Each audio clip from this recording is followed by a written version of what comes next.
The wind cut across the empty plains, cold and sharp, carrying the faint smell of metal from the distant colony. Eric's Vale walked slowly, his hands brushing the tall golden grass that bent under his touch. He was a boy of 13, thin and small for his age, with a mop of dark hair that fell into his eyes. The colony children laughed when they saw him, and the adults whispered that he was strange. Eric's did not mind much. He had never belonged to the games or the crowded streets. He belonged to the quiet places, to the animals, to the wind that carried secrets only he could hear. Every morning the colony erupted in noise and chaos. Shuttles roared into the sky, hauling supplies and machinery. Farmers shouted across fields, herding biostock that mooed and bleated, its strange forms adapted to the planet's harsh climate. Eric's watched from the edge of the colony, leaning against the low stone walls, listening. While others spoke in words meant to control, he spoke in whispers, in clicks and hums, in rhythms that the animals understood. Birds landed near him without fear, a small fox followed him through the grass, and even the herd of sky goats slowed when he passed. The children called him, Whispering Eric's. They laughed behind his back, imitating the sounds he made. "Do the animals answer you, Eric's?" one of them sneered. "Or are you just talking to yourself again?" They tossed scraps of food at him, but Eric's did not raise his voice. He simply knelt, letting the pieces of fruit roll to the ground, and the fox ate quietly by his side. Adults too had their doubts. "He will never survive here," a farmer said to his neighbor. "A boy who thinks he can talk to beasts is useless in a world of work and machines." Machines hummed and clanked, carrying ore and water, but Eric's never seemed to notice. His attention was always on the creatures, the strange signals in the wind, the tiny tremors that hinted at something beneath the soil. That morning the sun was just rising, painting the sky in shades of pink and orange. Eric's wandered farther than usual, past the mechanical farms and the smog of the shuttle docks. He walked to a hollow where the earth had cracked, exposing strange, glowing veins that pulsed faintly. His fox friend followed, its small paws careful on the rough ground. Eric's knelt, placing his palm on the warm stone. "I hear you," he whispered. His voice was soft, almost lost in the wind, but the veins seemed to respond. They shimmered a little brighter, pulsing in rhythm with his heart.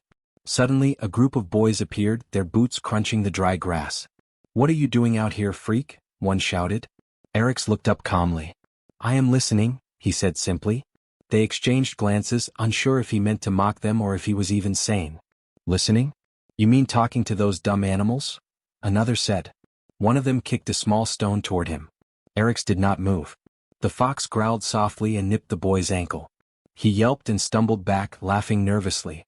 "You see," Eric said, his voice low. "They understand me." The boys stared, unsure how to respond. The fox circled Eric's, ears perked, tail flicking. Eric smiled faintly. "All creatures listen if you try to hear them. You just do not know how." The boys ran off, muttering threats, but Eric's did not chase them. He stood, brushing the dust from his clothes, and turned his attention back to the hollow. The pulsing veins seemed to hum with a soft energy, a quiet vibration that made his chest tingle. He closed his eyes, letting the wind guide his thoughts, feeling the distant heartbeat of the world around him. Life in the colony was never easy. Supplies ran low, storms struck without warning, and the alien wildlife could be dangerous if provoked. Yet Eric's felt no fear. He knew the land and the creatures, and in return they seemed to trust him. He wandered back slowly, stopping to touch a nest of feathered worms, watching them coil and uncurl in perfect rhythm. The other children watched from the walls, whispering and pointing, but Eric's ignored them. He had learned that the world spoke in ways most people could not hear. By evening the sky had turned a deep violet, and stars began to pierce the darkness. Eric's climbed a small ridge overlooking the colony. The lights of the buildings blinked in a pattern he liked to study, each one like a star fallen to the ground. From the ridge, he could see the edge of the forest where the dragons were said to roam in legend. He had never seen one, but sometimes he thought he could hear their distant roar, a low vibration in the air. Eric's whispered toward the horizon, not knowing if they would answer, but hoping they could hear him. Back in the colony the children were restless. "That boy is crazy," they said again. "Talking to animals like he is their king." Adults shook their heads, but some could not deny the small miracles they had seen. A flock of flying fish had landed safely near the docks after following Eric's directions. A young sky goat, lost for hours, had found its way home. Small things, nothing large, but enough to make whispers of wonder ripple quietly through the settlement. Eric sat on the ridge until the moon rose high, the fox curled at his feet. He looked at the stars, feeling a strange warmth in his chest. The voices in the wind were clearer tonight, and he imagined dragons far above, watching and waiting. No one in the colony understood him. They laughed, they mocked, they jeered, but Eryx did not need them to understand. The world spoke to him and he would answer, one whisper at a time. He closed his eyes and listened, letting the wind carry his voice beyond the ridge, beyond the colony, toward the hidden guardians of the skies. The stars twinkled faintly, and for the first time, it felt as if one of them had heard. Eryx smiled softly and whispered again, "I am here. I hear you." The morning was quiet, but the air carried tension. Eryx Vale walked along the edge of the colony, the fox padding silently at his side. The tall grass swayed in patterns he could read, small ripples revealing where the wind carried hidden vibrations. The colony bustled behind him with the usual noise of shuttles and machinery, but he barely noticed. He was focused on listening, on feeling the world beneath his feet. The humans in the colony had grown restless. Strange energy pulses had been detected beneath the soil, tiny tremors that shook only the edges of buildings and machines. Scientists arrived in sleek, hovering vehicles, their white suits bright against the dusty fields. They spoke in hurried tones, scanning the land with strange devices that beeped and hummed. Everyone looked at Eryx with curiosity and suspicion. The adults whispered, "The boy is always near these events. He might be causing them." Eryx paid no attention.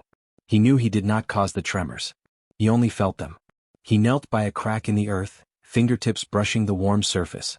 A soft hum vibrated under his palm, almost like a heartbeat. He closed his eyes, listening.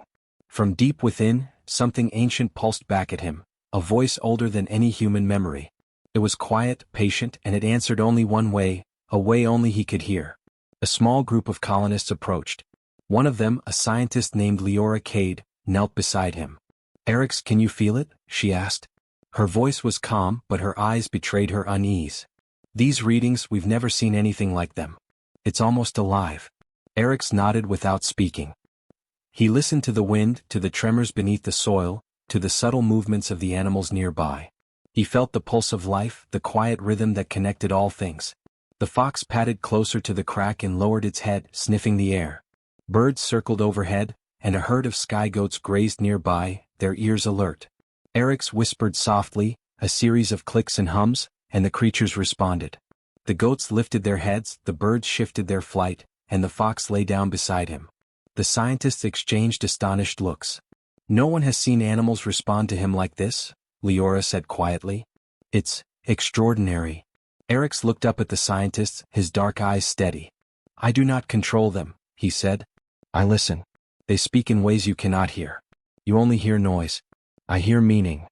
The scientists were silent, unsure how to respond. The boy's voice was small, but it carried authority the adults did not understand. Later, as the sun climbed higher, a warning alarm rang through the colony. Alien scavengers were approaching, a small fleet of sleek, black ships scanning the surface for energy sources. Humans rushed to defend the colony, igniting their turrets and shields. The machines roared, but the aliens moved too fast, striking and retreating before anyone could act. Panic swept through the colony. Children screamed and workers shouted instructions. Eryx stood apart, calm as ever. He watched the herd of sky goats, the birds, even the fox, and felt the rising tension in their movements. Something was wrong. The animals knew even if humans did not. Eryx stepped into the open plain, letting the wind carry his voice. He whispered in the ancient rhythm he had learned from listening to the soil, the sky, and the creatures around him. The birds circled higher, the fox barked once, and the goats stamped their hooves. He felt a pulse from above, a vibration unlike anything he had sensed before. His heart raced with a strange excitement. Something was coming. Something old, powerful, and alive. The scientists ran toward him, shouting, "Eryx, come back. It's dangerous." But Eryx did not move. He felt the world answering him, not with words, but with a kind of recognition that made his skin tingle. He whispered again, a soft call carried by the wind, and far above the clouds, shadows shifted. Massive shapes moved through the sky, unseen by ordinary eyes. Dragons, ancient beings that had watched the galaxy from the stars, stirred in response to the boy's call. The colony fell silent for a moment, the sound of machines fading under the growing tension. Leora and the other scientists stared in disbelief. "Dragons, that is impossible," one muttered. Eryx's lips moved in quiet murmurs. They know I hear them. They remember the old songs. The words made no sense to the humans, but the energy around the boy was undeniable. Something greater than human understanding was at work. Eryx knelt by the crack in the soil again, feeling the pulse of life beneath him. The tremors were stronger now, not violent, but insistent. They are listening, he whispered.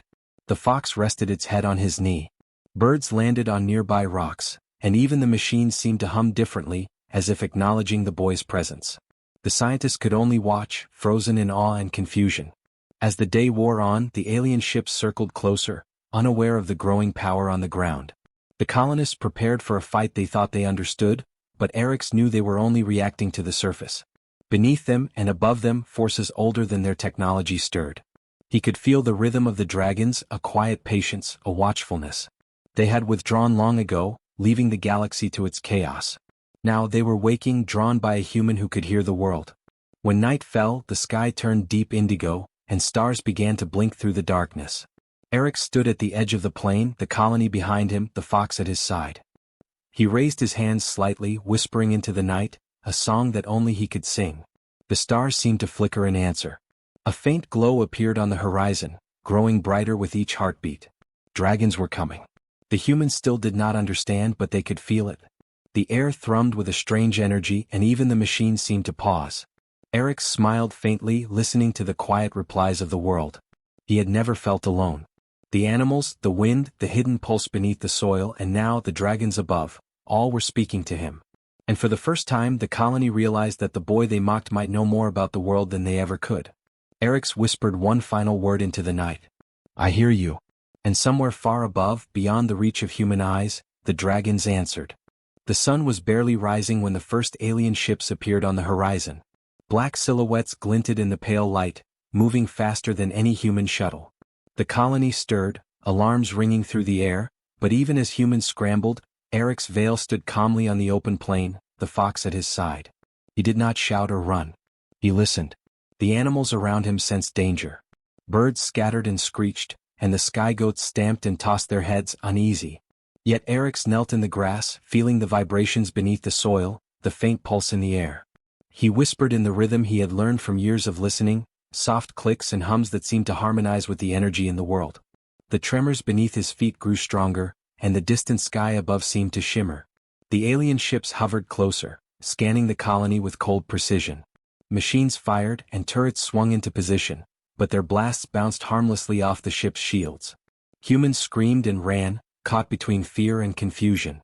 Eryx did not move. He closed his eyes and whispered again, letting the wind carry his voice far beyond the colony, beyond the mountains, beyond the atmosphere itself. High above, in the silent darkness of space, dragons stirred. Massive creatures with scales that shimmered like starlight moved slowly into position. They had observed the galaxy from the edges of the stars for centuries, silent and patient. They had turned away from human struggles, believing their time had passed. But this boy, this small, strange human who could hear what others could not, was calling them back. The first dragon appeared above the colony, a shadow against the sun. Its wings stretched wide, dark but edged with a faint glow, scales glittering like molten metal. Humans screamed, pointing and stumbling backward, but Eryx opened his eyes and smiled faintly. The dragon circled once, twice, and then hovered, watching him. It lowered its massive head and exhaled a slow, warm breeze that ruffled his hair. You see? Eryx whispered to the fox. They hear me. The creatures around him seemed to relax, the birds returning to perch on the rocks, the goats standing quietly, their eyes reflecting the growing light above. The alien ships faltered, scanning the sky, but their sensors failed to detect the dragons. The humans watched in disbelief as the impossible unfolded. More dragons arrived, each larger than the last, their wings creating gusts that shook the colony's structures. They did not attack. They did not roar in anger. They simply hovered, vast and silent, their eyes fixed on Eryx. He walked slowly toward the center of the plain, raising his hands slightly, letting the wind carry his voice. The dragons responded subtly, adjusting their positions, their massive forms forming a circle above him, shielding the colony from the alien threat. The alien ships fired, beams of energy cutting through the sky, but the dragons moved with impossible speed. They dodged the blasts, weaving through the air with a grace that made the humans' machines look clumsy. Then, with a synchronized motion, they retaliated, not with fire or death, but with force fields and energy pulses that disabled the alien ships, knocking them from the sky. One by one the attackers fell back, retreating into the distance. The colony watched, mouths open, as their defenses had failed, yet they were saved by beings they had only thought existed in legend. Eryx remained in the center of the plain, calm and still. The fox sat beside him, its tail flicking. He closed his eyes and listened to the dragon's movements, feeling the subtle hum of their presence, the rhythm of their breath. The tremors beneath the soil had slowed, replaced by a soft, steady pulse. Something older than time itself had acknowledged him, and it was watching, patient and protective. The scientists approached cautiously, their equipment useless in the face of the dragons. Leora Kate stepped forward, voice trembling. "Eryx, how are you doing this?" He opened his eyes and looked at her, dark and steady. "I am listening," he said simply. "They respond to the voice they remember. Not ours but mine." She shook her head, unable to comprehend. The colony had mocked him for years, calling him strange and weak. Now they had no words. The dragons hovered for hours, circling the colony, their wings casting enormous shadows over the buildings. Eryx moved slowly among the animals, whispering directions, guiding them away from danger. The fox padded beside him, and the birds flew in patterns that seemed almost choreographed. Even the humans began to notice the difference. The world responded when Eryx called. By evening the alien threat had vanished, their ships retreating into the horizon. The colony was safe not because of weapons or machines, but because of a boy who had learned to listen. The humans were silent, staring at the sky where the dragons still hovered, massive and glowing faintly under the setting sun. Children whispered to each other, adults shook their heads but no one spoke aloud. They were too afraid, too amazed. Eryx climbed a small ridge, the fox following closely. From there he could see the entire colony, the fields, the distant mountains and the dragons above.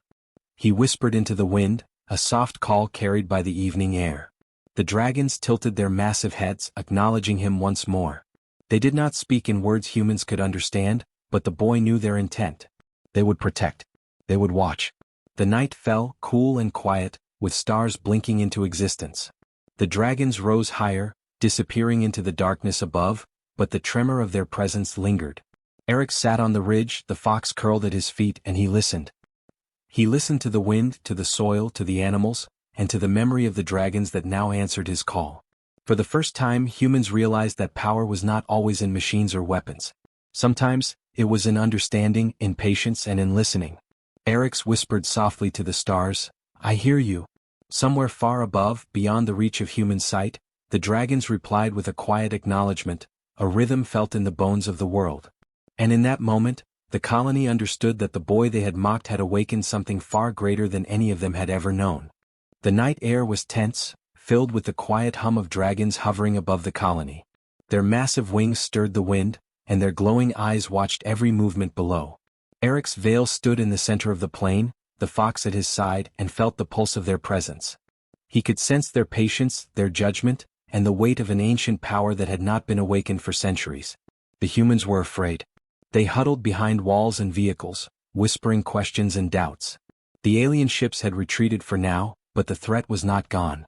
The colony depended on technology and machines, but Eryx knew that in this moment trust and understanding would matter more than weapons. He looked up at the dragons, feeling their immense intelligence and their quiet strength. They did not speak in words but in vibrations, in subtle shifts of the air and the ground. One dragon, larger than the others, descended slowly, landing a short distance from the boy. Its scales shimmered in the moonlight, and its eyes glowed like embers. Eryx did not flinch. He knelt and whispered softly, calling out not in commands, but in words that carried respect and honesty. The dragon lowered its massive head, studying him. It had seen countless civilizations rise and fall, yet this human boy did not speak with fear nor with pride. He spoke as one who listened. A hum of energy pulsed from the dragon, and Eryx felt it deep in his chest. It was a test, though not one of fire or battle. The dragon's presence demanded a choice. It could see the boy's potential to lead or to destroy. But Eryx's mind was clear. He could leave the colony behind and join the dragons, soaring through the stars, leaving humanity to its fragile survival. It would be an easy choice for some. Yet he could not abandon those who had doubted him, even if they had mocked him for years. "I do not seek power for myself," Eryx whispered. "I only wish to protect them." The dragon lowered its wings, the ground trembling slightly under its weight. It tilted its massive head as if weighing the boy's honesty. Around them the other dragons hovered, observing, waiting. Their enormous forms blocked the stars, casting the colony in moving shadows that felt both dangerous and protective. The fox barked once, alerting Eryx to the first signs of movement from the alien scouts returning in the distance. Their ships glinted in the moonlight, small but fast. The humans tensed, readying turrets and weapons, but Eryx did not panic. He placed a hand gently on the nearest dragon's scaled foreleg. "Help me," he whispered. "Not for me but for all of them." The dragon exhaled a soft heat, and the air shimmered in response, carrying a vibration that reached the humans as a strange calm. Then the dragons acted. With coordinated motion they surged into the sky, a wave of living power and light. The alien ships fired, but the dragons moved with impossible speed, intercepting the attacks without hesitation. Energy pulses disabled the ship's engines, forcing them to retreat again. Flames and force shields were unnecessary. The dragon's presence alone commanded the battlefield. The humans watched, some trembling, some cheering, realizing that they had never faced a threat like this before. Eryx guided the dragons with soft words, moving among the animals and humans alike. He whispered to the sky goats, directing them away from danger. He sang to the birds, calming their flight. He even reached out in silent communication to the foxes and other smaller creatures. Every action was gentle but purposeful. The dragons answered him, moving as if in perfect harmony with his voice and his intentions. The battle was over in minutes, the aliens retreating into the void, leaving the colony unscathed. After the retreat, Eryx knelt again, feeling the tremors beneath the ground settle. The dragons hovered quietly, circling above, no longer a threat, no longer a test. They were guardians now, watching but not interfering unnecessarily. One of the smaller dragons descended, lowering its head to nuzzle the boy softly. He placed his hand against its shimmering scales, feeling warmth and trust. "Thank you," he whispered. Not just for him but for the colony, for the creatures, for the balance that had been restored. The humans approached cautiously, still unsure whether to fear or respect these creatures. Leora Kate stepped forward, her voice low. "Eryx, you did it? You saved everyone." He smiled faintly, shaking his head. "I did not do it alone. They listened. I only asked." The lesson was simple but powerful. Understanding and honesty could command forces far greater than any machine or weapon. The dragons did not linger long. One by one they rose into the night sky, massive wings folding gracefully, disappearing into the darkness above. But the bond remained. Eryx could still feel their presence, faint but steady, a promise that they would return if needed. The humans were left in awe, realizing that this boy they had mocked held a power they could barely comprehend. Not the power of fire, not the power of weapons, but the power of listening, understanding, and trust. Eryx walked among the colonists, the fox padding silently at his side. Children stared, mouths open, whispering among themselves. Adults shook their heads in disbelief, some in respect, others in fear. The colony had survived a threat they could not face alone, and a boy who had once been mocked had been the bridge between worlds. By the time the sun rose, painting the sky in shades of gold, the colony was alive with a quiet energy. People whispered of the dragons, of the boy who had spoken to them, and of the lessons learned. Eryx sat quietly on the ridge, the fox at his feet, watching the horizon. He did not need applause or recognition. He had chosen to protect, and that choice had changed everything. In the stillness, he whispered softly to the wind, to the earth, and to the unseen guardians above, "I will listen. I will protect." And somewhere far beyond the stars, the dragons felt his words and answered with a silent, steady acknowledgement. Trust had been given, and the boy had proven that honesty and care could guide forces older than humanity itself. The colony was quiet the next morning. The alien threat had vanished, retreating beyond the stars, and the humans were left to stare at the sky, still wondering if what they had seen was real. Eryx Vale walked among them, the fox at his side, his eyes calm but alert. He felt the subtle pulse of the world, the hum of life in the soil, the whispers of the wind. And far above, though unseen, the dragons lingered, their presence faint but steady. The colony had changed. People moved with more care, more awareness of the animals and the land around them. Children whispered about the boy who had spoken to dragons, their voices full of awe rather than mockery. Adults too could not deny the truth.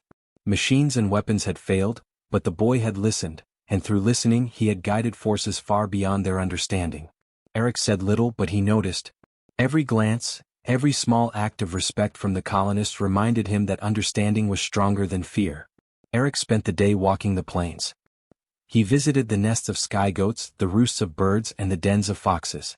Each creature seemed to recognize him, moving calmly at his approach. He whispered to them, not in commands but in a rhythm they understood. The animals responded as if teaching him new lessons every moment. Somewhere in the distance, the faint hum of the dragons reached him. It was quieter now, but it was there, a gentle pulse in the wind, a reminder that they were watching. Leora Kate approached him as he knelt by a glowing vein of earth. "Eric's," she said softly, "how do you do it? How do you hear them?" He looked at her, dark eyes steady, and smiled faintly. "I do not hear like you do," he said. "I feel. I listen. Life speaks even if people forget. The dragons, the animals, the land, they all speak the same language. You just have to want to hear it." She shook her head, amazed. She had studied energy patterns, vibrations, and alien frequencies, but nothing had prepared her for this. That night, the colony gathered for a small celebration. They lit fires and shared food, though the mood was quiet, reflective. No one could forget the power that had saved them, and no one could forget the boy who had called it. Eric's walked among the people, offering small smiles, nods, and words of comfort. Children ran to him, eager for a story or a whisper.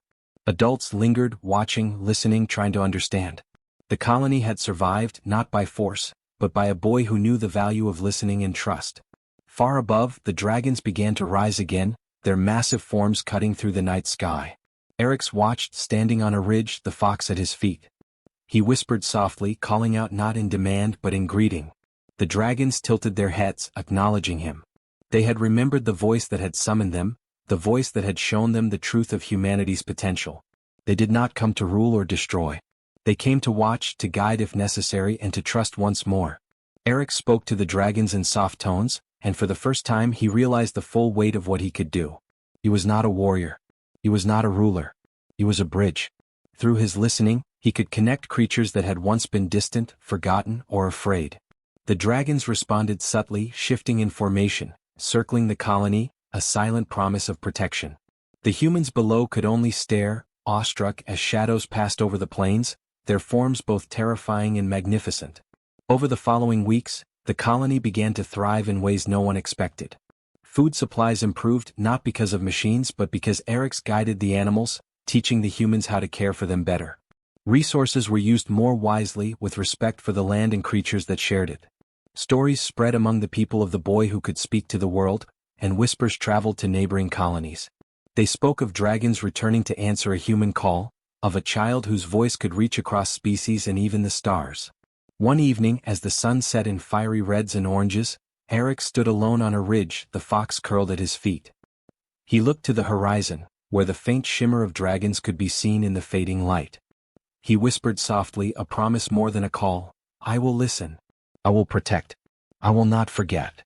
Somewhere far beyond the stars, the dragons responded, their movements slow but deliberate, a recognition of his vow. Humans began to change too. They learned patience, observation, and respect. They realized that the universe was larger and older than their machines and weapons, and that understanding could save them where fire could not. The story of Eric's Vale spread slowly at first, then quickly carried by travelers, scouts, and distant colonies.